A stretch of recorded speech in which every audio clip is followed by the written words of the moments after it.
All right, everybody, check out what I probably didn't need that I got from Goodwill today. That's right. I bet you probably were expecting this because that's the title of the video, but I'm sure you're quite surprised, just as I was when I saw such a nice server for sale at Goodwill. Let's get it inside and we'll talk a little bit more about it. All right, here we are. And like I said, you're probably surprised that I found this at the Goodwill. Now, unlike most Goodwill stores that actually do not sell any computer parts, one of my local Goodwills happens to have a computer store. Now, what is a computer store, you might ask? Well, it's a little dedicated section that's actually separate from the regular Goodwill store that actually sells computers, computer parts, laptops, game consoles, tons of keyboards and mice, and yeah, pretty much everything you'd expect a computer store to actually sell, except of course it's all used and probably donated, and they sell it at a pretty decent price for the most part.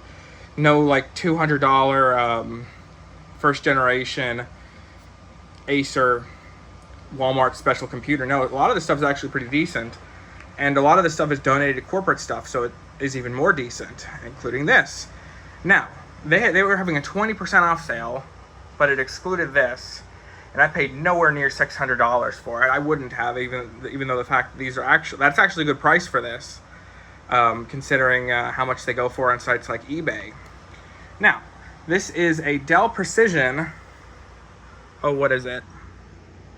7920. So this is a proper server, a very powerful proper server.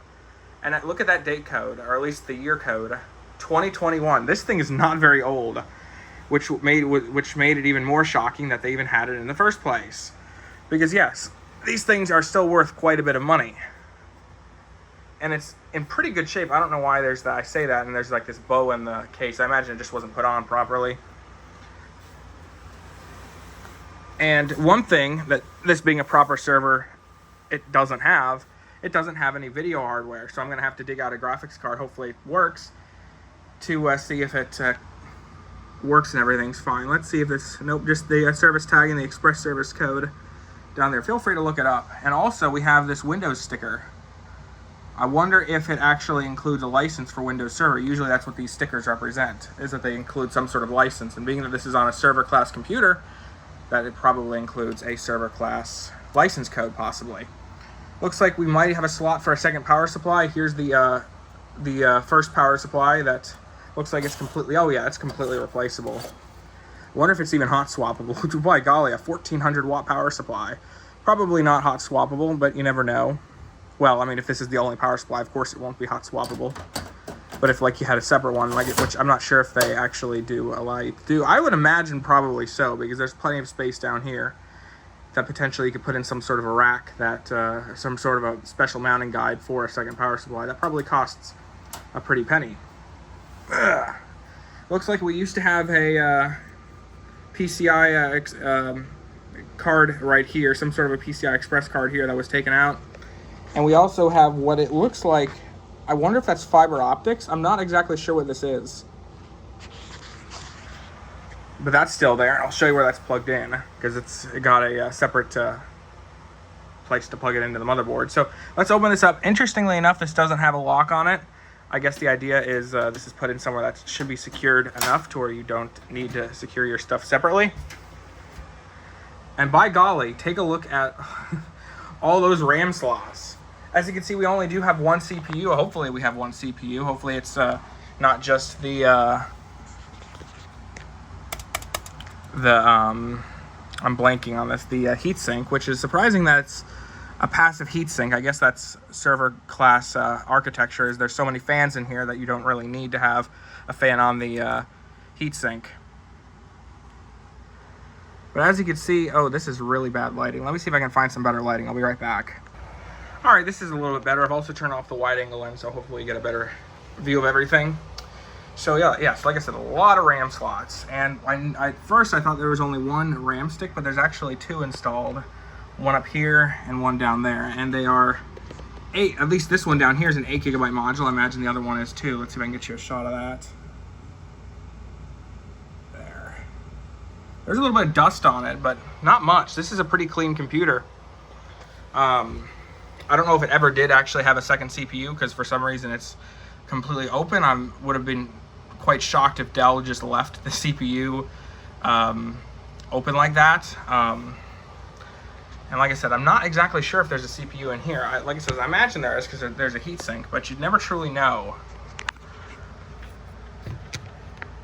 with these things. I don't know. Let's see if I can see what the other RAM module is. I'm pretty sure it's 8 gigabytes, but I guess there's only one way to find out if you can't see it.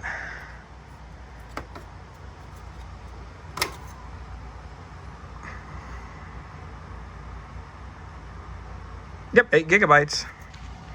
And yes, there are no video slots, so I'm gonna have to pull out some sort of an older graphics card. And it doesn't have to be, an older being not super high quality, because I don't need it to be, and just enough to test it. So looks like, let's see where this goes. This goes to a slot on the motherboard. Is it labeled with anything? I don't see a label.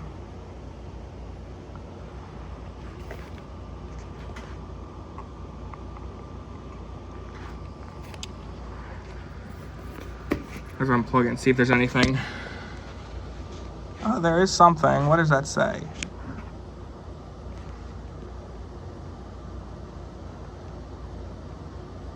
I can't view it. USB 2 flex. That's an internal USB header. Not sure what this card is, but it does look like Dell standard issue, judging by that sticker on it. Maybe not standard issue, but at the very least it was bought by Dell, and I imagine the service tag could tell us more about it. But yeah, let's see what happens when we boot things up. Looks like everything should be plugged in the way it should be. But yeah, let's grab a power cord and hook it up. By the way, before I do, check this out. That is super satisfying, by the way. I could sit here and do this all day. Like a GFCI outlet, but better. One thing that's definitely been shown to say that this thing's had some use is that the first case screw to open up the left side of the case is one of these standard computer case screws, and the other one is this random, what looks to be some sort of a random machine screw. So yeah, somebody's definitely been in here. But let's see what's inside this side. I imagine this is where the hard drives go, and yes, maybe. Let's see what's over here. So we have stuff for the fans.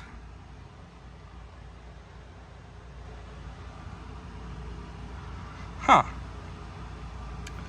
I don't actually see any place for the hard drives to go, unless I'm not looking in the right place. I'm a dum-dum. See, this actually just opens up using a thing on the side. This pull-down thing right here. And like I said, I'm really quite surprised there's no lock on this. However, we actually do have a hard drive, a 2 terabyte drive. What looks like, oh my goodness. This looks like an M2. Holy crap. Wow. This really shows how new this thing is. Oh, now that is also very satisfying. I want to break it, but I think I have to, before we start this up, I think I have to crack this open, because I'm very genuinely curious to see what kind of hard drive this is. I'm very confident it's an M2. I mean, it's obviously an M2, but I'm curious to see what kind of M2 it is. The Extron screwdriver can do quite a bit, and if you've never used one of these, I pity you, but I could not get these screws on the side out. So I might try a different screwdriver if I can find one, but right now I guess I'm just curious to see if it'll post. Alright, so the first power cord I pulled out of my box of power cords happened to be this really super thick one, so that works out pretty well. We're just going to plug it for interest's sake, I'm going to plug it into the kilowatt. And yes, we only do have 115 volts coming here. That's because I have the air conditioner running. So let's plug it in. So it must be in some sort of a standby state, because And we have an orange light.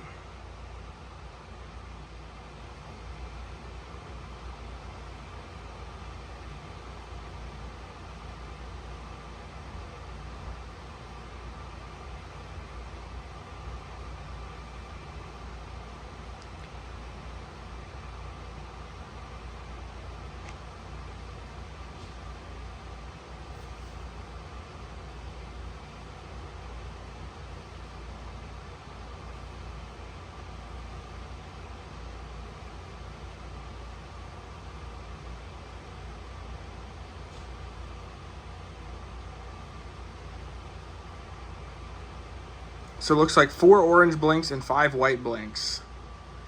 Let's pull up Dell's website and see if we can't find out anything about that error code. All right, so according to this this sheet on Google's website, the diagnostic LED behavior, we have amber on the left, white on the right. So if we go to 4 amber blinks and 5 white blinks, it says it's a PCIe add-in card population issue. So let's go ahead and pull out that PCIe card and see if that lets it boot. All right, so I at least unplugged this card from the PCIe slot. I don't actually know how to remove it from the case. It appears to be stuck in. I'm not sure if you have to remove this black outer piece to get it out, but I just unplugged it and pulled out this cord going to the motherboard just for testing's sake. So let's plug it in again and see what happens.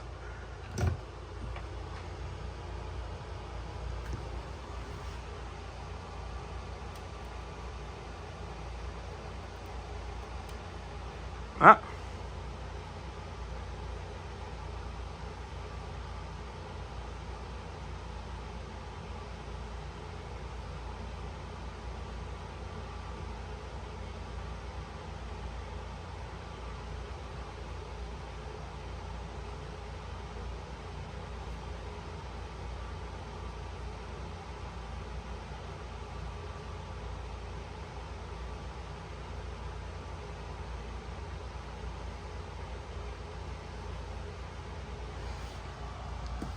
Huh, well, we don't have any additional PCIe stuff plugged into my knowledge, unless one of these other ports is considered PCIe.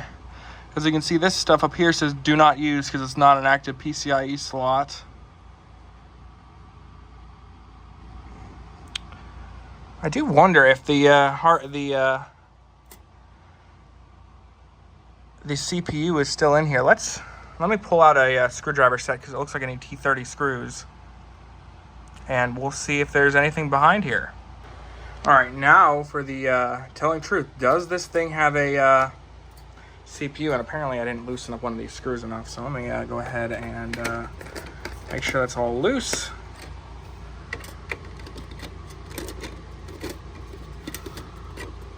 All right, let's see if that works.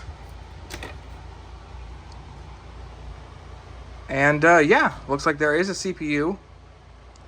Don't know what kind it is, and I'm not about to take it off because it looks like it's in there in a special kind of, but probably easily able to take out away, but I don't want to have to deal with the heatsink compound and all that. So it looks like we have a CPU, so I guess all that's left is to put it back in and keep diagnosing.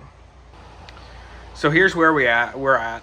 I tried removing the RAM as well as swapping the CPU to slot 1, even though it's my understanding that it won't boot without a CPU in slot 0. Have everything unplugged, and we're still getting the same boot code.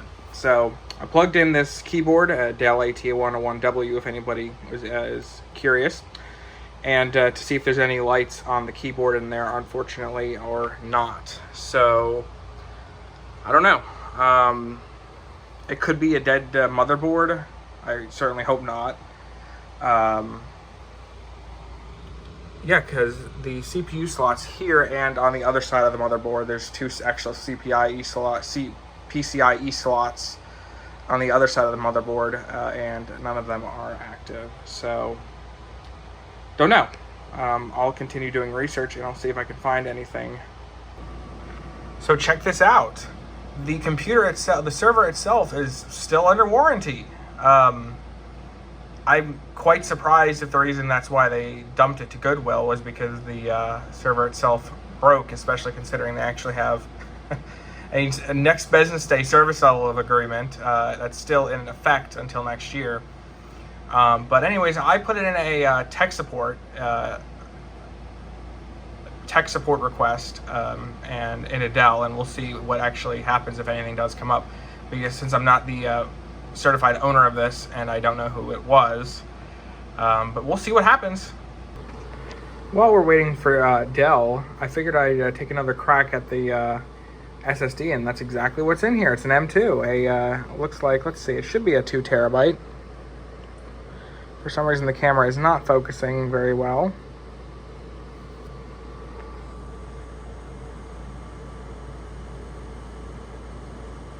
Yep, 2048 gigabytes, so very interesting. I wonder how much just this alone could go for on the internet.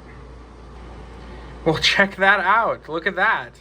I took the old RAM module, or the old SSD, and stuck it in my old laptop because it's the only thing I have that has a M2 slot that's not being used by something else. And it's actually booting into something. I do also apologize for the amount of smudges on the screen. This is a touch screen.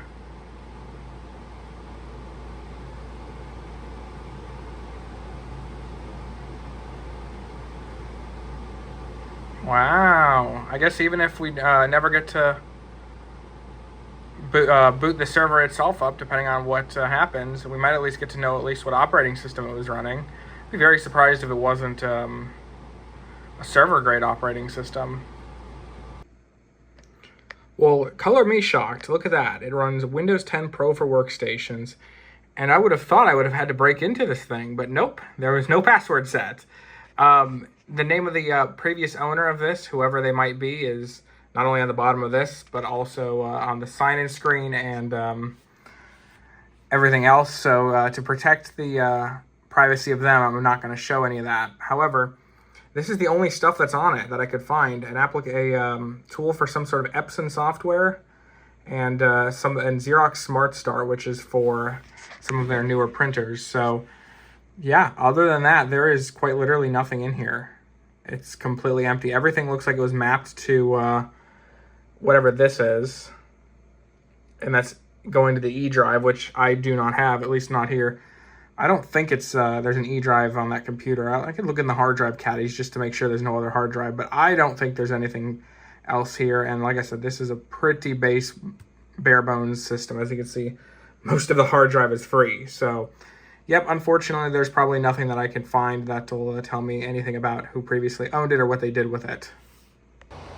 Okay, so I just had to share this. I have no idea what happened. However, it appears that it's booting now. I just saw the DVD drive light flash, and there's proof that the system is on enough to where it's pushing power up. Up.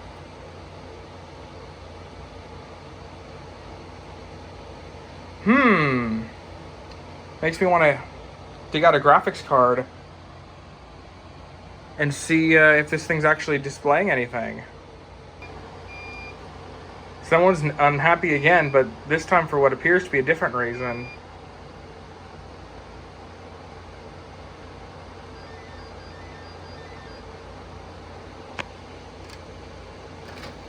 Well, there's still enough power going to the that's things like the DVD drive, and the M2 are powered. I don't know. I'm clearing out some space to put this thing. It's pretty big, where I can work on it on my work table. So give me just a second, and we'll see what goes on. So there is something I should tell you. This fan shroud did come with it, but I never thought that putting it in would actually make some sort of difference, even if it even did make a difference in the first place. The only reason why I think it made a difference was because it actually does plug into the motherboard, because there is a little fan on this. So the server most definitely would probably be aware that the fan is either not there or has failed, but I really don't think that would have caused it to halt like that. So I don't really know. Only the finest graphics horsepower around here.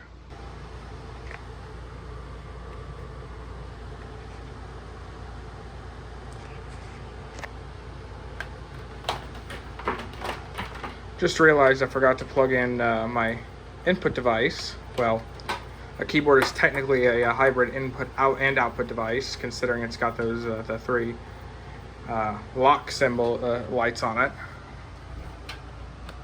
All right, so let's see here. Since this thing actually does have PS2, and admittedly, I'm not entirely sure how this is supposed to go on. There is a diagram down here, but it's really unhelpful and it's really hard to see. So I just put it in basically enough to get it in there, and I did plug the fan in. So yeah, I guess there's nothing else to do but plug it in. Here's the power cord. All right, here goes nothing.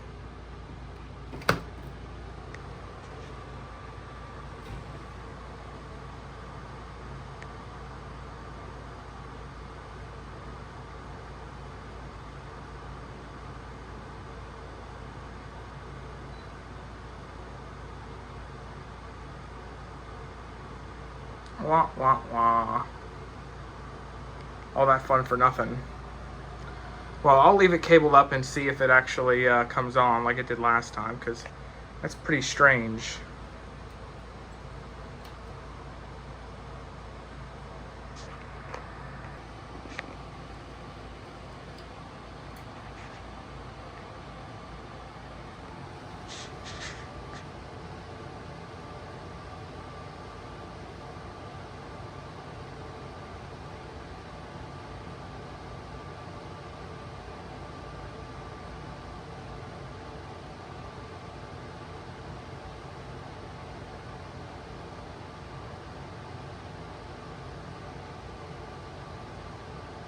It's alive!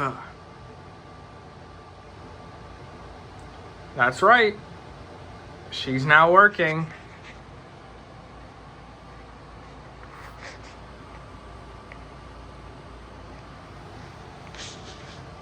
And eventually booting into Windows. Did actually dig out a mouse. Of course, a Dell mouse, nonetheless. But yes, we are off and running. We have, as I've shown previously, it's running some version of Windows 10 for workgroups.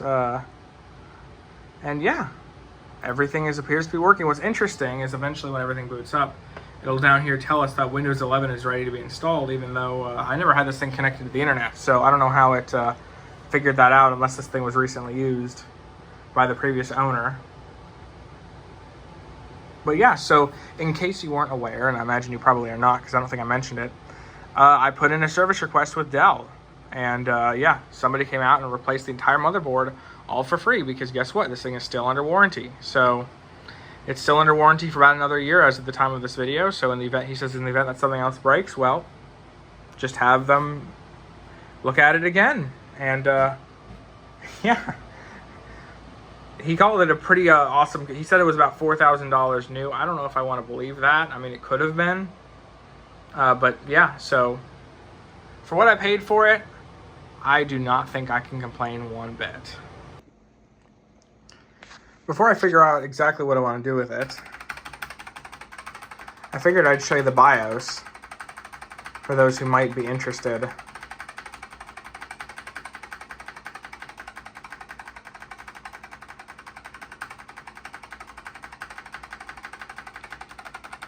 I'm sorry if this is annoying.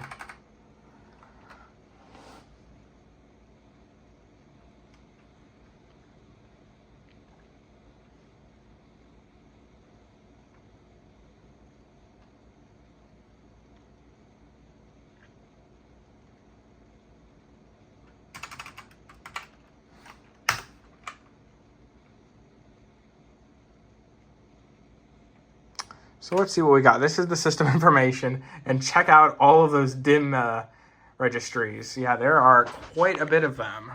And what's interesting is the technician who came today told me that if you have a CPU and CPU slot 1, that you don't need to actually have any RAM in the CPU 1 slot for that to work. I'm not so sure I believe that, but that's what he said, so who might second guess him? So it looks, it also has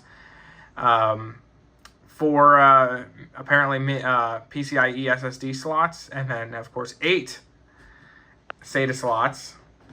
Although I'm not sure if those are all there, or and then also the 7 PCI slots.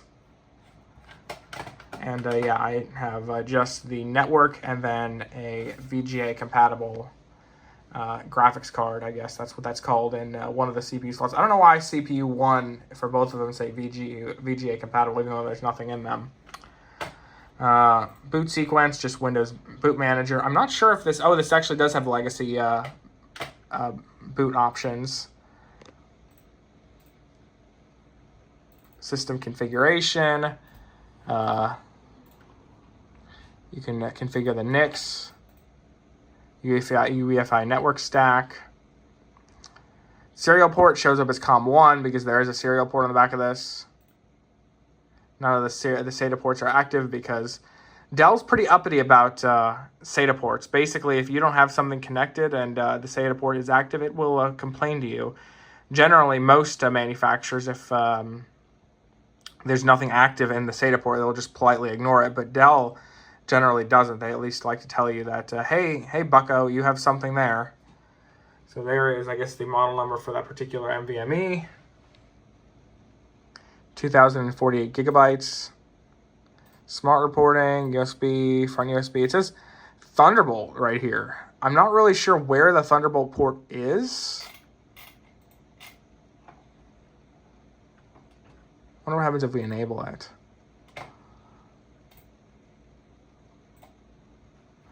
I wonder if one of these ports can be Thunderbolt.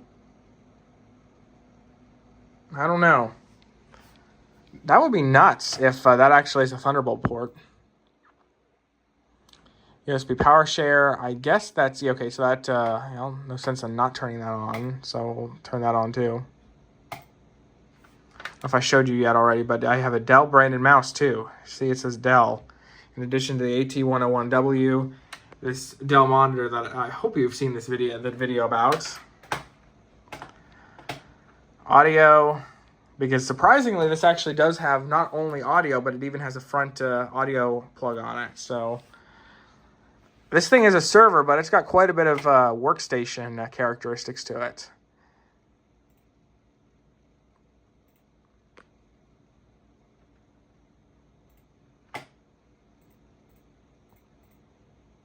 Interesting how you can. Interesting how slot 5 is listed as VGA compatible. I'm not really sure what that means. Maybe there's some sort of like graphics card that the only thing it does is basically a pass through for the apparently whatever is VGA compatible, whatever that means. And then bunch of security stuff.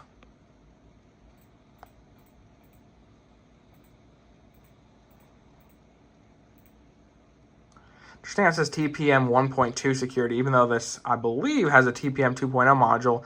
It has to, because there was a prompt that came up that says Windows 11 is ready for you to install, and as I'm sure you're aware, Windows 11 requires a TPM 2.0 module. Let's see, is there a chassis intrusion? Interesting, so it's... It says it's disabled, but I'll show you this in a little bit. If you actually open the chassis right now, it would actually beep and shut off. So I don't know how you turn that off, if that's off in the BIOS.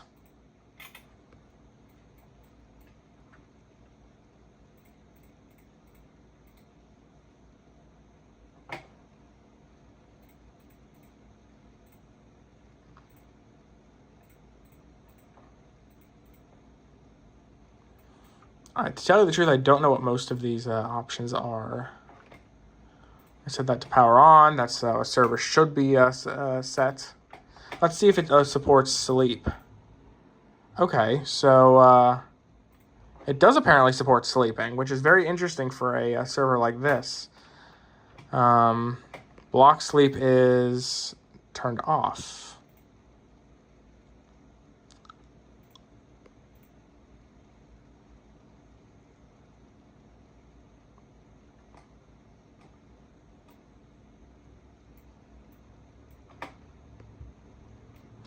But maybe it's a Windows limitation, but it did not give me the option to sleep the computer. Maybe it has to load the driver for that?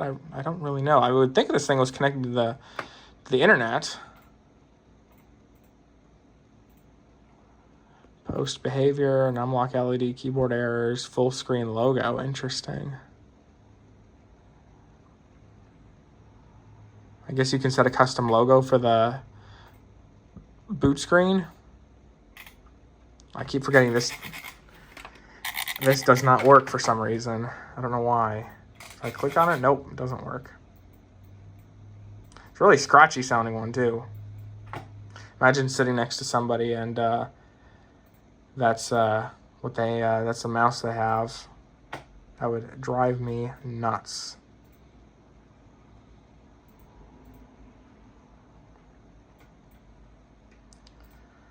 So it is mapped to the same service tag as this right here. That it did complain about that when it first booted up. So the technician told me that was something I could have done, but he did it anyways.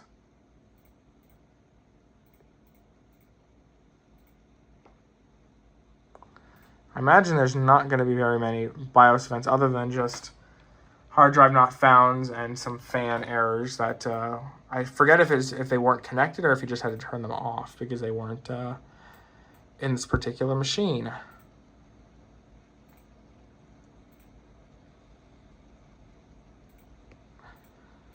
Why would you have that as an option? Oh, compatibility with certain PCIe adapter cards. That's interesting.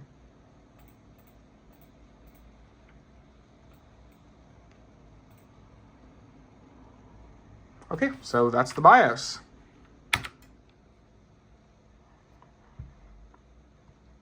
I'm curious to see if it'll let me sleep the computer now. And of course, we should be able to connect this to my wireless LAN network because that card that's in there is most definitely a wireless LAN card. Not only according to the service tag lookup, but also the technician told me that it was. And I mean, if you look at it after, especially taking off the black thing, it's very obvious that it's a wireless LAN card. Obviously, I'm not going to do it, but it would be interesting to see what happens if you go all while the system is up. Because these are supposed to be hot swappable. Of course, this doesn't hurt anything because there's, of course, nothing in here, but you should be able to... I wonder if... It looks like that does support a 2.5-inch drive. I wonder if you wanted to put 3.5-inch, how you'd get that little clip out. So I connected to my wireless network, and even though the access point is just on the other side of this 100 square foot room, we do not have a very strong signal. Your Outlook settings are out of date. Well, that loaded a couple of emails from the previous owner of this computer, so not going to show that, which is interesting considering how empty this thing is otherwise. If we go to Device Manager and select display adapters, it does show the AMD Radeon 7000 series, but no drivers are installed. And I wonder if this version of Windows can or cannot pull the updates as it needs them.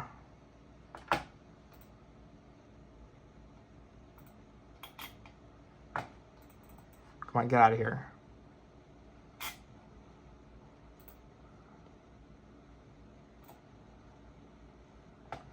The date and time is not right. Let's set that. Although, to tell you the truth, I'm probably not going to keep this version of Windows. I just don't have a reason to. Well, I could probably install something that's a little bit more, something that's a little bit more appropriate for this type of computer, even if it's something like Linux. Because I do, like I said, want to try some various things on this, but yeah, we'll see what those are. I do kind of wonder if did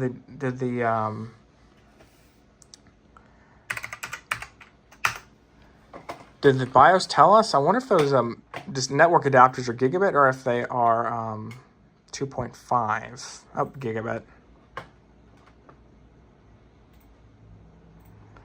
So, one more thing we'll check. Let's go into updates and see what it shows up with. That's weird. it did actually come up with a thing saying get ready for Windows 11, but as you can see right there, it says get ready for Windows 11. And to see if the PC can run Windows 11, check the hardware requirements, which I am not going to do because I don't really, like I said, I really don't care about this version of Windows. I mean, I'll probably back it up just in case I need the product key if it's not baked into the hard drive. Oh, let's see here. We have something down here now. It says it's blue, which usually indicates Windows 11. Let's see if it comes up and yep. So evidently this computer is ready for Windows 11, and we are still on, by the way, we are still on version Windows 10 2.0H2, so looks like it's actually installing that. I wonder how long this computer's actually been out of,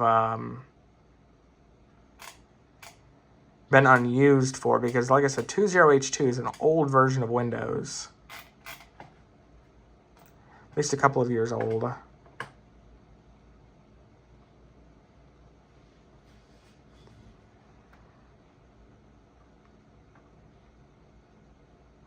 I really don't like this resolution. I wish I could change it. I mean, I can, but it still won't be right.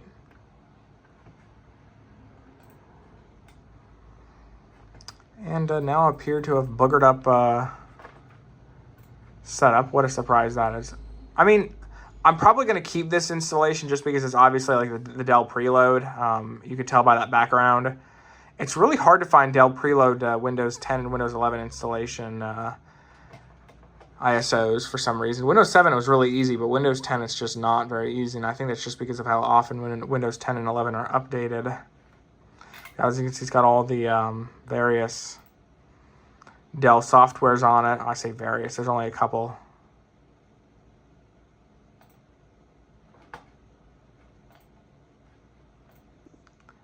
Well, it did show the last name of the person who previously owned it, so I'm not going to show that page because it had the Wi-Fi network on it. But like I said, I'm not exactly sure what this computer was used for. Yeah, so let me think about what I'm going to do with this, and I'll get back to you. So what have I done with the new server? Well, as you can see, I've installed Linux on it, and that's because I'm trying out a solution to, as you can see, I do web hosting through a web hosting service. I don't actually web host any of my own websites. However, I would like, if possible, to be able to do that myself. And I thought this would be the perfect opportunity to try some stuff out. So I'm trying out Hestia CP, which basically gives me the option to manage various websites, as well as do WordPress one-click installs, which is absolutely very important to me because installing WordPress can be a bit of a pain. And it's working okay. I have some bugs I need to work out of it, but generally speaking, yeah, that might actually be what this server is used for. My coworker who loves Linux told me I should have installed a more appropriate distro. However, I'm just going by what Hestia CP says, okay? Anyways, these are the amount of watts it's pulling just doing this. So about 50. Not bad, but not great either, I guess. Yeah, so I guess that's just about it. If you have any ideas or anything that you think I should do with this, please let me know. I would love to hear them because, yeah, I'm definitely a bit of a novice when it comes to servers, so I don't really have a great idea of what I want to do with it yet if this is not something I end up doing with it. Also because I feel like it doesn't necessarily need this much hardware to do this, but I could be wrong. One more thing that I figured I'd show you is if I undo the case cover, watch what it does. And you should never do this on a production environment. So if you close it fast, which I'm not going to be able to close it fast enough, sometimes you'll get it to where it doesn't shut off. But as you can see, it just shuts off, and watch what it does.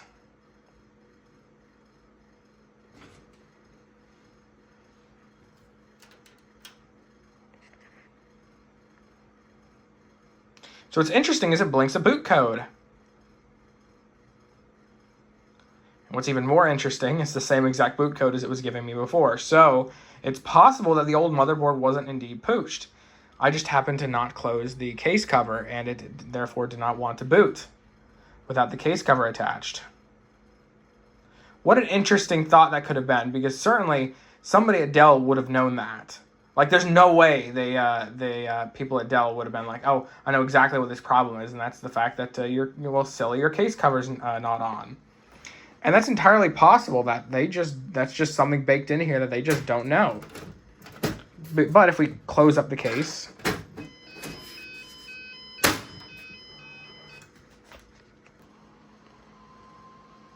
I have no idea why the flashlight turned on. Apparently, if you pause your video while taking a video, you can turn on and off your flash while the video is paused. Remember when you could do that without having to stop your video? Boy, those were the days. And as you can see, it just boots. So that could have been the problem. I'm not ruling that out. All I know is I have a brand new motherboard in this thing. It's still under warranty. And it works. So I hope you have as much Goodwill luck as I did when I found this. Certainly quite a bit of luck. Let's see, we can actually boot into Windows again if we really wanted to, because the Grub bootloader does still have the Windows partition, because I said I was going to get rid of it and I just decided not to, at least not yet. But yeah, it still boots and does everything the way it should, so I guess I can't really complain. And I can, but who'd listen to me, especially after what an awesome deal this was. Yeah, so I really guess that's just about it. If you have any questions about this, please let me know. Otherwise, yeah, hopefully, you find such you have the same luck with your Goodwill shopping as I did.